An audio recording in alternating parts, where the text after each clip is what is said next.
Danny, Bryce, Hunter, Davies, and Meyer are mercenaries sent to Mexico in 1980 with the intention of killing a guy. After realizing he had killed the man in front of the target's small child, Danny gets distracted and gets shot.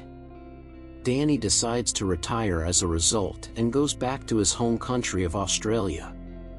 Danny gets called to Oman the next year to meet with a handler known only as the Agent. He finds out that Hunter lost a $6 million contract. Danny will have to put Hunter to death if he doesn't finish his assignment. Danny is requested to execute 3 former SAS troopers, Stephen Harris, Warwick Craig, and Simon McCann, by Sheikh Amr, a sheikh and the overthrown king of a small portion of Oman, for the deaths of his 3 eldest sons during the Dhofar rebellion. Before the terminally ill sheikh passes away, Danny needs to record their admissions on camera and make their deaths appear to be accidents. Bakate, the sheikh's 4th son, will be able to take back control of his father's desert territory as a result. Danny goes over to Davies and Meyer and offers them $3 million apiece for their assistance, but Danny doesn't want anything in return, he just wants to set Hunter free. Danny and Meyer discover Harris is still residing in Oman, and they manage to get into his home by posing as researchers conducting a documentary. They take Harris to the bathroom after he confesses on camera with the goal of making it appear as though he fell and banged his head. But Harris's girlfriend comes to knock on the door. Meyer shoots Harris dead when he tries to escape while Danny and Meyer are preoccupied. Davies visits a pub in England that is popular with British military troops and asks the staff about former SAS men who were stationed in Oman. The Feather Men, a covert organization made up of former agents guarding their own, are informed of this. Spike Logan, their chief enforcer, is dispatched to look into it.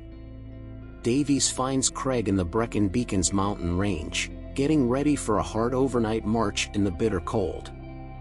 Wearing a uniform, Danny sneaks inside the facility and injects Craig's coffee with narcotics.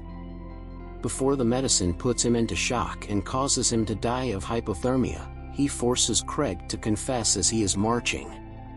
Danny chooses to employ an alternative strategy to eliminate their final target, McCann, who is currently employed as a mercenary, after realizing that the Feather Men are now pursuing them. To get McCann to leave his residence, they intend to stage a fictitious employment interview. After that, they want to smash a remote-controlled truck into McCann's vehicle. Meyer kills McCann with the rookie Jake's assistance, but not before Logan and his men had McCann under observation. During the ensuing gunfight, Jake unintentionally murders Meyer. Davies and Danny split ways. After being located by Logan's men, Davies tries to flee but is struck and killed by a truck. Danny makes his false last confession to the sheik when he gets back to Oman. Hunter is freed, and Danny returns to Australia to meet up with his childhood friend Anne. The agent soon tells him that one last individual, Ranulph Fiennes, was involved in the killings of the sheik's sons and that he is going to publish a book on his exploits in the SAS.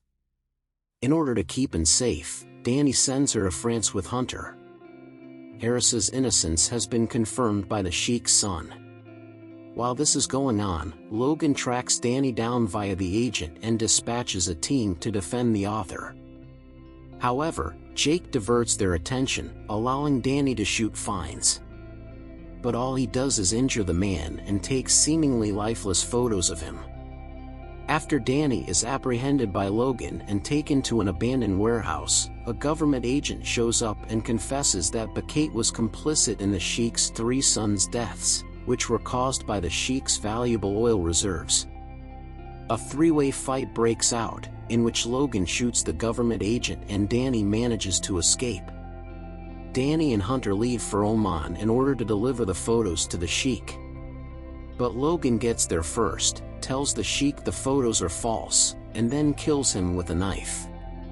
The sheik's son gives Logan the $6 million that was intended for Danny and Hunter, but he doesn't care because his father's death helps him in a similar way to how he gave up his own 3 siblings to the British in exchange for wealth. Hunter notices Logan walking away, so the men of the Sheik follow after him. On a road in the desert, Danny and Hunter face Logan after stopping the men of the Sheik. Hunter keeps a portion of the money for his family's needs and himself. After killing the government agent and defying the Feathermen's and the British government's demands, they leave Logan with the remaining money, explaining that he would need it to start again. Danny declares that he is done and that Logan needs to decide for himself what to do. Danny and Ann are reunited.